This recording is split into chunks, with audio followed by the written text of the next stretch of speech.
ग्रह नक्षत्र योगिनी राशिरूपिणी देवी मन्त्रमयी नौमि मातृकां पीठरूपिणी प्रणमामि महादेवी मातृकां परमेश्वरीं कालहल्लोलकलनाशमकारिणी यदक्षरैकमात्रेऽपि संसिद्धे सदर्हते नरः रक्षिताक्षेन्दुकन्दर्प शङ्करानलविष्णुभिः यदक्षरशशिज्योत्स्ना मण्डितं भुवनत्रयम् वन्दे सर्वेश्वरीं देवीं महाश्रीसिद्धमातृकाम् यदक्षरमहासूत्रप्रोतमेतज्जगत्त्रयम् ब्रह्माण्डादिकटाहान्तं तां वन्दे सिद्धमातृकाम् यदेकादशमाधारं बीजं कोणत्रयोद्भवम् ब्रह्माण्डादिकटाहान्तं जगदद्यापि दृश्यते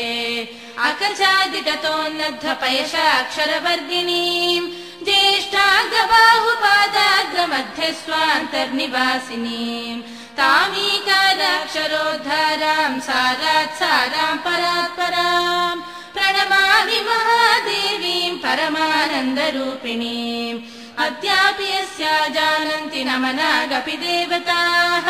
केयं कस्मात्मकेनेति स्वरूपा रूपभावनाम् वन्दे तामहमक्षय्यां शकाराक्षररूपिणीं देवीं कुलकलोल्लास प्रोलसन्तीं परां शिवां वर्गानुक्रमयोगेन यस्यां मात्रष्टकं स्थितम्